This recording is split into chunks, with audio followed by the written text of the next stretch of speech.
Սիրելի հայրենակիցներ, ես իզուր չէի ձևակերպել իմ հարցը Տիկին Ջուլհակյանին, որովհետև իսկապես շատ կարևոր է, որ հանրությունը տեղեկացված լինի, թե ինչպես են ընտրությունների արդյունքում վերաբաշխվում մանդատները եւ ինչքանով կարևոր է մասնակցությունը եւ ինչքանով կարևոր է նաեւ վավեր քվեների ձայները։ Եվ որպեսզի ես ավելի մանրամասն փորձեմ շատ ավելի օրինակներով բացատրել, ես բերեմ օրինակներ։ Ենթադրենք, օրինակ, հա, մենք շատ լավ գիտենք, որ ասենք ԿՊԻ-ին ձայն ունի 300,000 ձայն։ Սիրելի հայրենակիցներ, ենթադրենք ինչ-որ թիվ 300,000 մարդ հաստատ որոշել է ձայնը տալ ԿՊԻ-ին։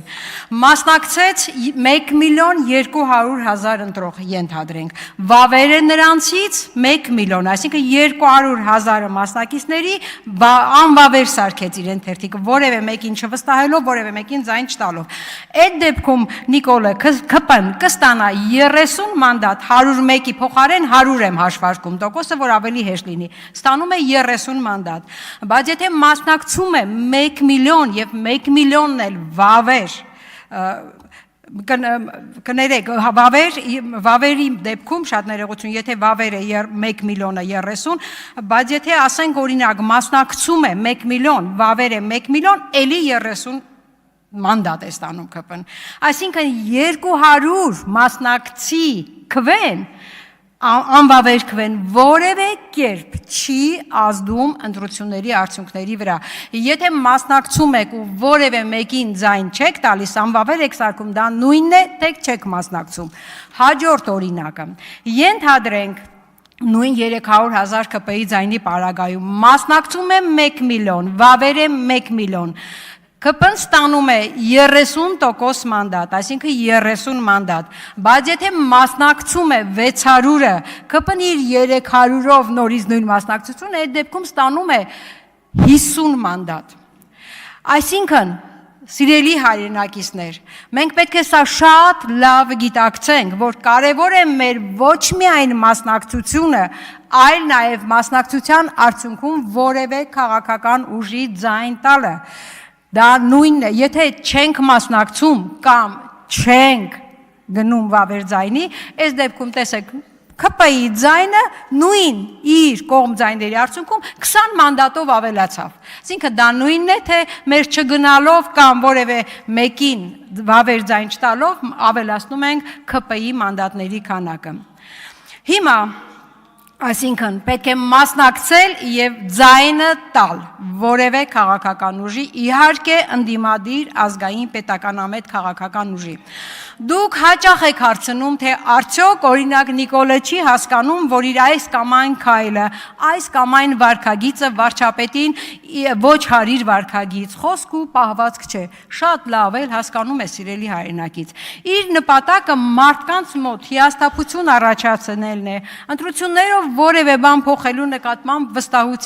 վստահության վրա ազդելն է։ Իրենք շատ լավ գիտեն, որ իրենց ընտրողը գնալու է եւ ընտրելու է իրենց։ Նրանք աշխատում են այդ վարքագծով մյուսների չգնալու կամ գնալու դեպքում ոչ մեկին չընտրելու ուղղության վրա։ Իսկ ինչու են այսքան ուզում վերընտրվել։ Իհարկե, կասեք, ցանկացած իշխող ուժ դա ուզում է, բնական է, բայց դա նաև իրենց օդ ու ջրի պես պետք է, դա իրենց համար կյանքի ու մահու խնդիր է։ Իրենք խոստացել են ինչ որ բանի դիմաց, ինչ որ խոստումներ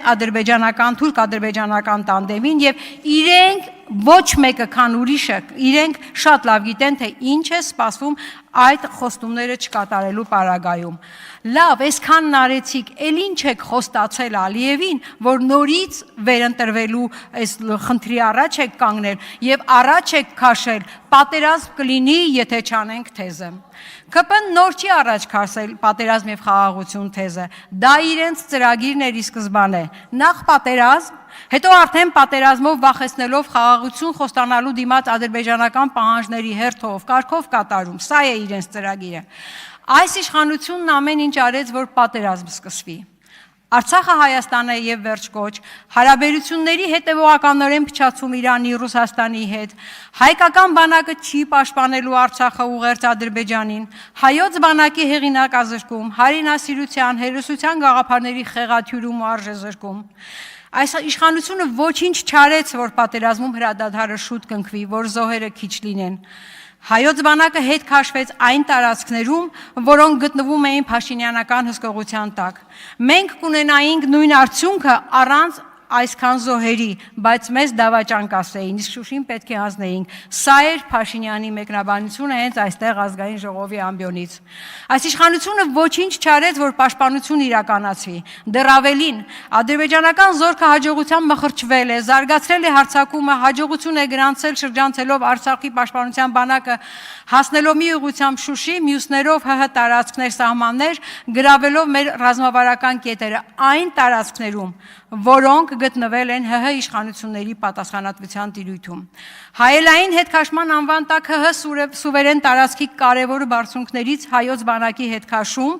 ադրբեջանական զորքի առաջխաղացում ու մինչև օրս այդ դիրքերում ամրապնդում, դեռ ավելին առանց կռվի նոր բարձունքների կրկին հանձնում։ Սա իրականում միակողմանի զիջում է, նոյեմբերի 9-ի փաստաթղթի պահանջների խախտում։ Եթե այս ամենը նախապես պայմանավորվածություն չէ, խոստացածի կատարում չէ, ապա ինչու մինչև հիմա գոնե մեկ անգամ չի հնչեցվում ադրբեջանական զորքերը հայկական սուվերեն տարածքից հանելու պահանջ։ Ու խոսում ենք Ադրբեջանի խաղաղություն պահելու պատրաստակամության մասին, այդ ինչ խաղաղություն է, երբ իր կրծքին կպցրած քարտեզի ամբողջական տարածքն անգամ այսօր մեր հսկողության տակ չէ, օկուպացված են մեր երկրի սահմանները։ Հիմա արդեն ԿՊ-ն հստակ անցել է, ասեք կանենք կարգախոսին։ Իհարկե այս դեպքում ասողն Ալիևն է, անողը ԿՊ-ն ու Նիկոլը։ Ալիևը պահանջում է սահմանադրության փոփոխություն, ասում են կփոխենք։ Պահանջվում է հրաժարում ցեղասպանության միջազգային ճանաչման գործընթացից, ասում են կհրաժարվենք։ Պահանջում է գյուղատնտեսության Սփյուռքի նախարարությունների փակում, փակեցին։ Հարձակում հայ առաքելական եկեղեցի, ազգային ուժերի, նրանց կալանավորման վրա, որովհետև նրանք այն ուժերն են, ովքեր իզորու են մարդկանց համախմբել այս իշխանություններին հեռացնելու համար։ Ասում է 300,000 ադրբեջանցի պետք է բնակեցվի Հայաստանում, չեն մերժում, չեն հակադրվում, դեռ ավելին, իրենց վարած քաղաքականությամբ ամեն ինչ անում են, որ մարզերը դատարկվեն, որ ադրբեջանցիների համար տեղ բացեն։ Փաստեր, ամբուլատորիաների փակում, մարզային հիվանդանոցների փակում մեկը թողնելով, սահմանապեր սահմանապահ գյուղերի 229 դպրոցների փակում կառավարության որոշմամբ Պուպուշ վերնագրի տակ։ Մարզային բուհերի փակում 3 տարվա մեջ նոր ընդունված բարձրագույն կրթության օրենքով։ Սիրելի հայրենակիցներ, ԿՊ-ի ու Նիկոլի վերարտադրությունը իրենցից շատ Ալիևին է պետք, որովհետև նրանցից շատ ուրիշ ոչ մի ուժ չի համաձայնի կատարել այն հակազգային հակապետական ծրագիրը, որ ուզում են իրենք։ Միայն 300,000 ադրբեջանցիների մեր երկրում բնակեցումը մի քանի տարի հետո արդեն կբերի ընտրողների մեջ նրանց մեծամասնության ու նիկոլիզմի 002-ի թեզի համաձայն նրանք կդառնան մեր երկրի տերը։ Հիմա պարզ է, չէ, որ Ալիևն ավելի շատ է ուզում ԿՊ-ի վերարտադրությունը։ Սիրելի հայրենակիցներ, այս ընտրությունները Հայաստանը թրքացնելու կամ հայկական իշխանությունը պահելու մասին է։ Այս ընտրությունները մեր սահմանադրություն ունենալու կամ Ալիևի թելադրած սահմանադրություն ունենալու մասին է։ Այս ընտրությունները մեր երկրում մեծ տեր զգալու կամ ադրբեջանցիների կամակատար ղեկավարություն ունենալու մասին է։ Պետք է մասնակցել ընտրությանը։ Պետք է ընտրել ազգային, պետականամետ, ընդդիմադիր ուժի եւ շանս չստալ ԿՊ-ին Ալիևի ներկայացուցիչներին վերընտրվելու։ Ընտրեք երկիրը այս մարտահրավերներից հանելու իրատեսական ծրագիր ունեցող, այդ ծրագիրն իրականացնելու կարողականություն ունեցող ազգային պետականամետ ուժի։ Եվ մենք կազատվենք հակազգային այս ուժից։ Միասին կարող ենք։